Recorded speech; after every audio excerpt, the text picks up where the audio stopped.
O que é liderança cristã? Este será o tema abordado na primeira lição da classe de jovens do quarto trimestre de 2022.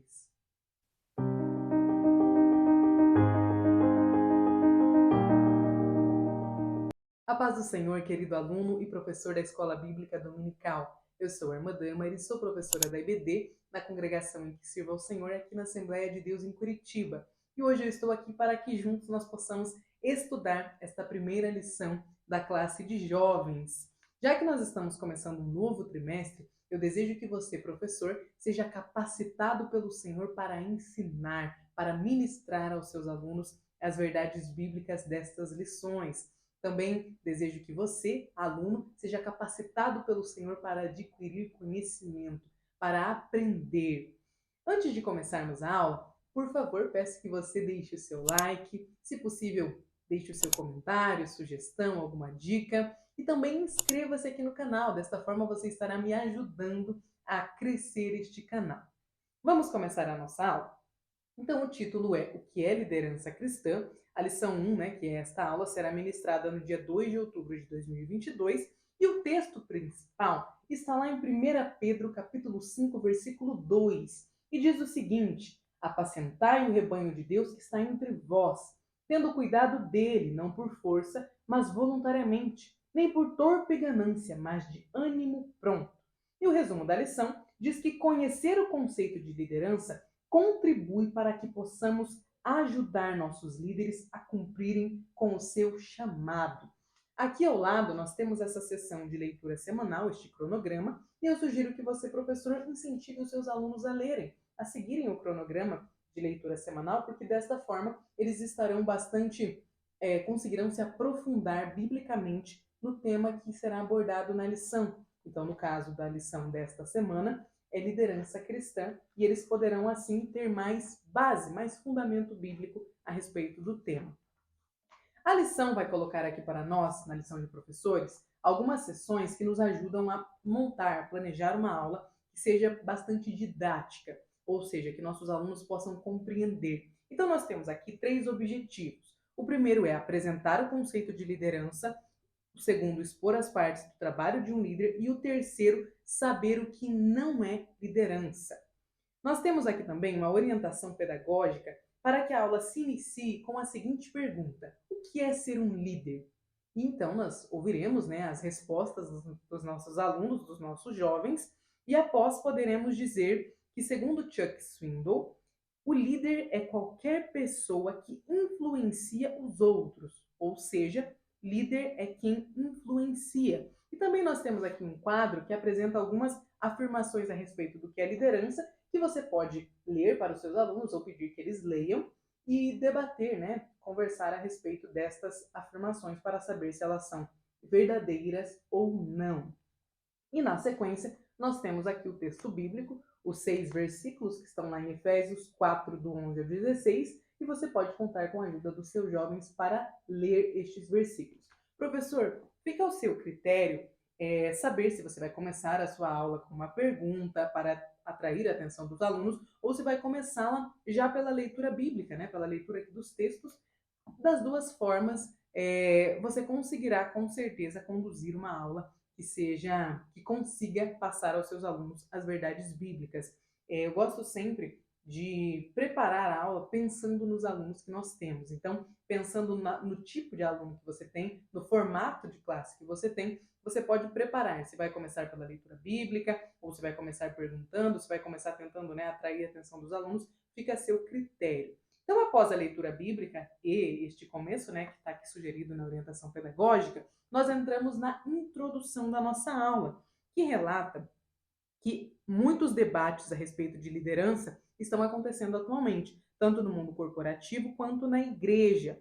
Só que aqui nós veremos nesta primeira lição a diferença e o papel de um líder cristão e as suas qualidades. Muito se fala hoje em dia a respeito de liderança, a respeito de gestão. Existe até pós-graduações que são focadas nestes temas, Mas é importante que nós ensinemos aos nossos alunos o que é liderança cristã. Qual é a diferença, afinal, entre a liderança secular, que se exerce em uma empresa, em uma fábrica, e a liderança que se exerce na igreja? Qual é a diferença?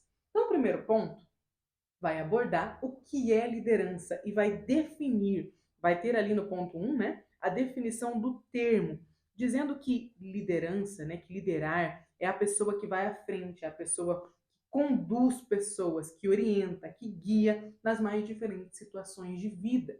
Então, o professor pode pedir para que um dos seus jovens faça a leitura deste ponto 1.1 e pode ir fazendo a leitura e debatendo. Ou se o professor preferir fazer a leitura dos 3 pontos e depois debater a respeito, né, do que é liderança, fica a critério do professor. Como eu já disse agora há pouco, tudo depende da classe que você tem. Como eu falei, eu gosto de pensar nos alunos que tenho para então planejar a aula. Né? Os seus alunos são bastante participativos, eles gostam de ler, de perguntar. Será que se você fizer leituras longas, eles prestarão atenção? Qual é a média de idade dos seus jovens? Né? Porque na classe de jovens nós temos desde 17, 18 anos de idade até um pouquinho mais de idade. Então, pessoas ali mais adultos, né? Um pouco mais responsáveis, com mais capacidade, com mais tolerância à leitura. Tudo vai depender da classe que o professor tiver. Mas nós temos, então, no ponto 1.1, a definição do termo liderança. No segundo ponto, tem a definição do que é liderança cristã. E vai dizer que liderança cristã é aquela norteada pelos princípios de Jesus Cristo, que são encontrados na Escritura. E o primeiro chamado divino para o ser humano não é para liderar, mas é para servir, para ser um discípulo de Cristo. Então vale a pena conversar com eles a respeito de que todos nós cristãos somos chamados para servir a Jesus. E alguns de nós somos vocacionados, recebemos de Deus a missão de, além de servir a Jesus, liderar pessoas para que elas também consigam servir a Jesus. Então é importante diferenciar estas duas situações. Aqui nós também temos, ainda na seção 2, né, que o líder cristão precisa conduzir os seus liderados a fim de que alcancem a maturidade cristã e reflitam o caráter de Cristo. Então, seja na liderança do círculo de oração, ou seja na liderança das crianças, o líder é aquela pessoa que vai ajudar os seus liderados, que vai ajudar os servos de Cristo que ali estão a se parecerem mais com Jesus. Então, seja regendo um coral de irmãs, ou seja regendo um coral de adolescentes, o objetivo dessa pessoa que está ali na frente é conduzir estas pessoas a conseguirem estar mais perto de Cristo. Então, seja cantando, seja auxiliando na cantina, seja auxiliando na limpeza do templo, é importante que nós sempre possamos ensinar, né, as pessoas que estão ali sob a nossa liderança a entender que nós todos servimos a Jesus e que o objetivo de qualquer trabalho que nós fazemos na igreja é servir a Jesus. E desta forma, através destes trabalhos, nós nos parecemos mais com Jesus porque estamos mais perto deles. Quando nós estamos servindo a Jesus na igreja, nós estamos abrindo mão de fazer qualquer outra coisa para estar mais perto de Jesus. E desta forma, quanto mais, né, tempo nós passamos perto de Jesus, menos tempo nós temos para pecar. Menos oportunidade nós damos para o nosso coração, para a nossa mente começarem a, sabe aquela frase antiga de mãe, que cabeça, né, vazia, oficina do diabo? É uma verdade, é uma realidade. Então é bom nós ensinarmos aos nossos liderados que o papel de líder é servir, né? Servir a Jesus, esse é o papel de todos, mas o papel de líder é servir as pessoas. É servir as pessoas ali que o Senhor ama e que o Senhor colocou na mão daquele líder para que ele possa ajudar aquelas pessoas. Então, desde o pastor da igreja até o líder da diaconia, todos eles têm o objetivo em comum de ajudar pessoas, de servir pessoas, para que estas pessoas consigam estar mais próximas de Jesus. No terceiro ponto, nós temos que liderança e serviço. E aqui, né, vai falar o que eu acabei de dizer, que liderar é servir pessoas, e que a função do líder é servir aos seus liderados, trabalhar não segundo os seus próprios interesses, mas segundo os interesses de Cristo e procurando sempre agradar ao Senhor. Então pense na influência que exerce um líder. Eu me lembro das minhas líderes de criança, desde as primeiras líderes ali de criança, as tias, né, que a gente chama carinhosamente de tias na igreja. E eu me lembro de todas elas. Depois, nos adolescentes, aí nos jovens, são pessoas que nos marcam. Líderes são as pessoas que, como a lição fala, que eles influenciam, mas não apenas influenciam, eles marcam as nossas vidas. Então, o papel de um líder é extremamente importante na igreja. Só a eternidade vai revelar a importância que tem uma tia, né, uma irmã que fica na salinha cuidando das crianças, lendo, contando história para as crianças, ensinando hinos para essas crianças, só a eternidade vai revelar a profundidade da influência que elas exerceram na vida daquelas crianças.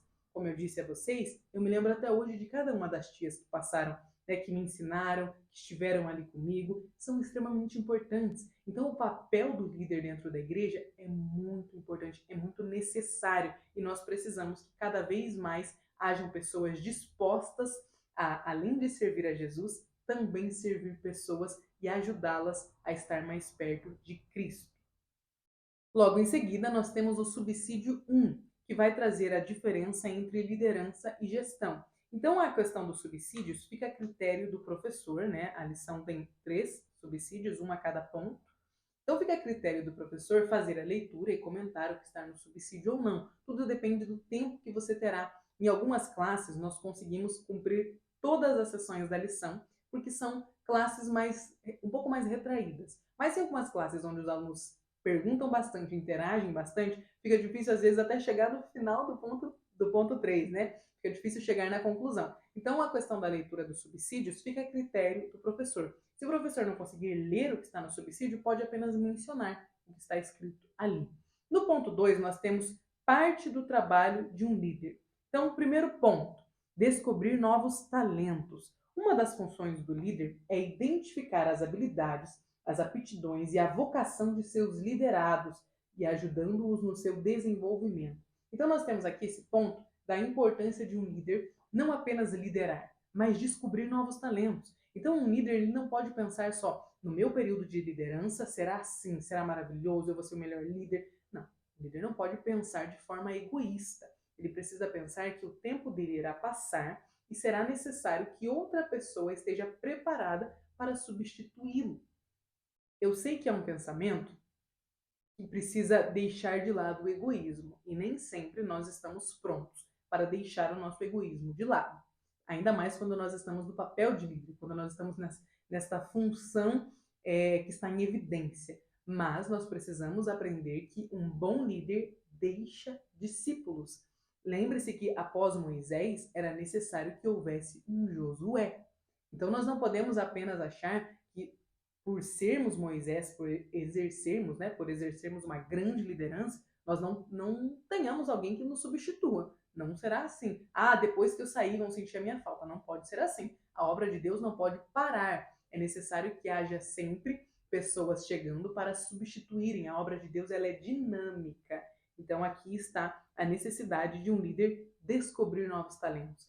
Auxiliar, né? Ainda mais quando nós falamos de líderes de jovens, de adolescentes, nós estamos falando de líderes que precisam inserir estes adolescentes, estes jovens, para que eles possam desejar a liderança cristã, para que eles possam desejar, no caso nosso, né, das Assembleias de Deus, tornarem-se cooperadores, diáconos, presbíteros da casa de Deus, quem sabe, né, também evangelistas e pastores, as irmãs, as meninas, para que elas possam desejar serem líderes. Então, professor, além de falar aos seus alunos, né, de mostrar a eles o que é a liderança cristã, incentive-os a querer ser líderes, incentive-os a se preparar para exercer a liderança, seja no grupo de adolescentes, seja no grupo de jovens, seja no grupo de crianças, seja no discipulado, ensine-os que a obra do Senhor é dinâmica, ela não pode parar, ela precisa sempre de pessoas dispostas. Então, ajude seus alunos a enxergarem a necessidade de serem dinâmicos, de estarem prontos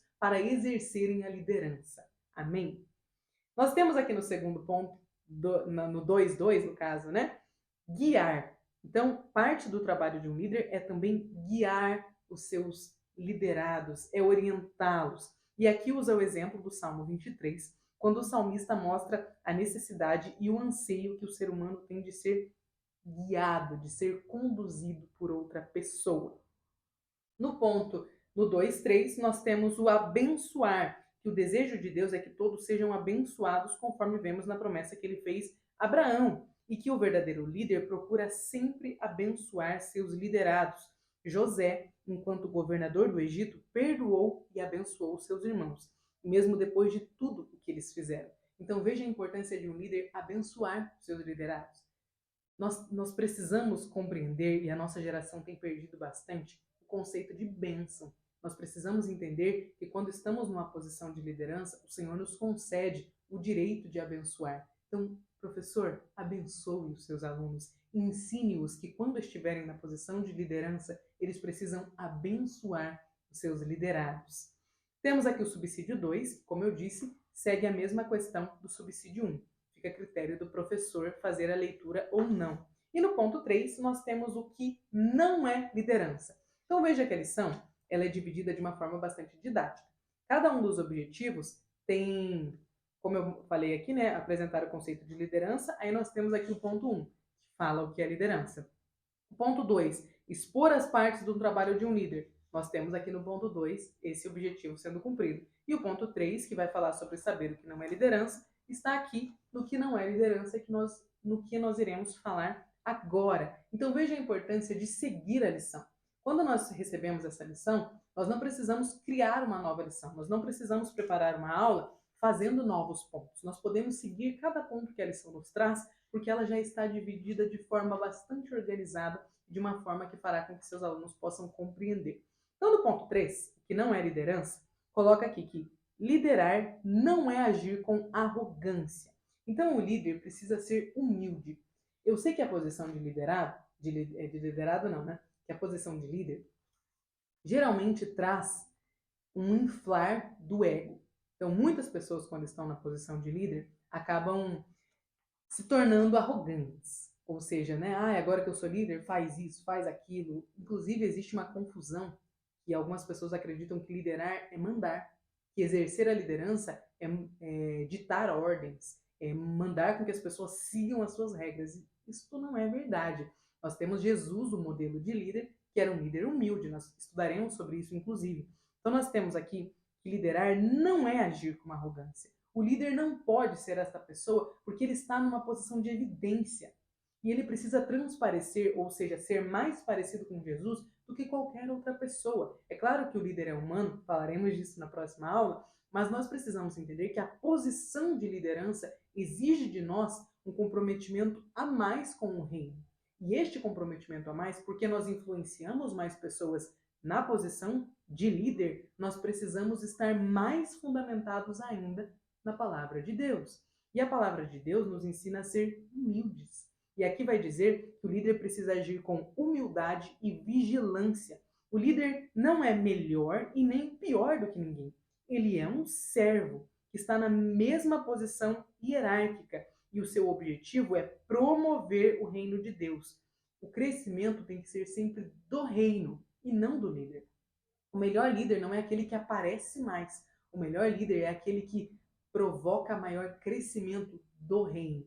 Nada na liderança cristã é para a nossa glória, é para o inflar do nosso ego, é para que o nosso nome seja soprado, para que o nosso nome seja conhecido. Não. A liderança cristã é para que Jesus apareça, é para que o reino dele cresça. Então, liderar não é agir com arrogância. Ponto 2. Liderar não é dar ordens, como eu falei agora há pouco. O líder não dá ordens, ele pede e caminha junto. Jamais devemos pedir aos nossos liderados aquilo que não fazemos. Outro ponto para ensinarmos aos nossos jovens. E aqui o professor pode trazer, por exemplo, exemplos práticos. Por exemplo, se você já foi líder, né, se você está exercendo uma liderança, você pode trazer alguns exemplos a respeito da sua liderança. Exemplos do que deu certo e que não deu, para que os seus alunos, como eu disse, a maior parte dos jovens não estão exercendo o cargo de liderança. Então, eles estão ali sendo preparados, forjados, para entender o que é liderança, para então exercerem a função de líder. Então, vale que você, professor, compartilhe com eles as suas referências de liderança. Talvez, se não aconteceu com você, aconteceu com um líder que você teve. Você pode compartilhar com eles alguma história, né, algum acontecimento entre você e o seu líder, ou entre você e algum liderado. E aqui dá para exemplificar, por exemplo, a respeito de um líder de jovens, por exemplo, que pede que os seus alunos estejam na EBD. Começa às 9 da manhã, 9h30, enfim, depende da região do Brasil em que você está. Mas o líder pede para que os alunos estejam na EBD, por exemplo, e o líder não vai. Então, os alunos vão, os liderados vão, mas o líder nunca vai. Perceba que esta não é a melhor forma de liderar, porque a maior parte da liderança, né, a maior ação que um líder faz é ir.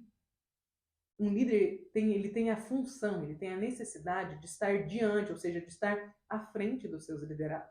E os seus liderados verão o que ele está fazendo e então farão.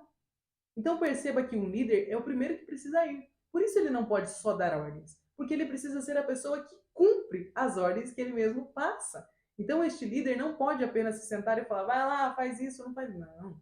O líder caminha junto, o líder fala, vamos lá fazer junto comigo? Vamos lá que eu vou junto com você. Ou então, venha comigo. Vamos juntos. Vamos fazer em unidade. Né? Vamos lá estar na IBD. Tá frio, como é o meu caso aqui em Curitiba, né? Os alunos aqui da região sul sofrem um pouquinho mais. Mas você pode dizer aos seus alunos, né, aos seus liderados, vai estar frio, mas eu vou estar aqui com vocês, vou trazer uma garrafa de chá para vocês esquentarem. Então veja que a liderança é uma posição de serviço, é uma posição de influência, mas não é uma posição de influência para o nosso benefício, é uma posição de influência para que estas pessoas, que estes liderados, estejam mais perto de Cristo. A glória é sempre dele. E por último, nós temos que liderar não é transferir responsabilidades. A responsabilidade do líder é intransferível e deve ser assumida publicamente. A missão do apóstolo Paulo esteve ligada à transformação de sua vida, e isso o levou à consciência de que era um devedor e a comprometer-se com a sua vocação. Nós, que somos líderes, que exercemos a liderança na igreja, precisamos assumir essa posição e ensinar aos nossos alunos que um líder deve assumir a sua posição diante de todos, dizendo, eu estarei lá. Pode ser que não esteja ninguém comigo, né? Por exemplo, um líder de adolescentes marca com os adolescentes que ele vai orar 8 da manhã no domingo. Ele tem que estar lá. Ele é o primeiro a estar lá. Então a liderança dele não pode ser transferida. Ele não pode chegar no domingo de manhã, salve-se, né? Raras exceções. É claro que acontecem imprevistos. Mas, falando aqui de forma geral, o líder ele precisa ser a pessoa que está sempre lá. A pessoa que vai dizer em público, eu sou o líder deles, então eu estarei sempre aqui. Quando nós falamos de um líder, nós estamos falando do primeiro rosto que será visto, tanto para receber os aplausos, como para receber as críticas. É por isso que a liderança não é transferível. Eu não posso, quando me convém, dizer, não, o líder é aquele ali. A liderança precisa ser verdadeiramente assumida. Então aqui encerra, né, dizendo que a transferência da responsabilidade faz do líder não somente um negligente, mas também um alvo fácil de grandes tragédias, como se vê no exemplo de Davi, que preferiu ficar em casa em vez de ir ao campo de batalha. E nós sabemos bem o que aconteceu com Davi quando ele se abdicou da sua responsabilidade. Né? Se Davi estivesse no campo de batalha, ele não teria sucumbido aos desejos do seu coração. Mostre aos seus alunos, professor, por meio da história de Davi, que transferir a responsabilidade nunca é uma boa ideia. Enquanto os seus liderados estão no campo de batalha, você deve estar junto. O líder é a primeira pessoa a entrar no campo de batalha e deve ser a última a sair. O exemplo de Davi nos mostra que não é uma boa ideia sair antes. Temos aqui o subsídio 3, que vai falar sobre o que não é liderança, e temos aqui a conclusão, que vai dizer que ser líder é motivar e influenciar pessoas em direção a um alvo comum, buscando o seu crescimento e a expansão do reino de Deus. Então vamos aprender nesta lição que o líder não é superior a ninguém e nem mesmo perfeito. Por melhor que seja a sua liderança, ele está sim sujeito a falhas. Jesus foi o único líder perfeito. Então, nós temos aqui nessa conclusão a lembrança de que sim, o líder é falho. É claro que ele vai errar, vai tropeçar, assim como foi Davi, assim como infelizmente aconteceu com ele. No entanto, não é porque nós somos falhos que nós não precisamos ter ideais de perfeição. Não é porque nós, com certeza, acabaremos, né, cometendo alguns erros, que nós devemos colocar nos nossos objetivos errar. Não, os nossos objetivos devem ser feitos com base no acerto. O líder deve ter sempre em mente o objetivo de acertar, de conseguir conduzir pessoas a Cristo, de aumentar o reino, de fortificar o reino. Se ele falhar, se ele errar, o Senhor é poderoso para conseguir aperfeiçoar as falhas e as fraquezas deste líder. Amém? Então, para encerrar esta aula, nós temos aqui também a hora da revisão, onde você, professor, irá conferir com seus alunos se eles acertaram as perguntas, né, as 5 perguntas que são feitas aqui para encerrar. Querido professor, eu desejo que o Senhor te use neste domingo para que você possa falar aos seus adolescentes, assim como... Adolescentes não, né? Desculpe, aos seus jovens. Assim como desejo que você, aluno, receba esta palavra, que o Senhor te inspire, te capacite para a liderança, que você se prepare para exercer a liderança cristã. Amém? Deus os abençoe e até o próximo vídeo.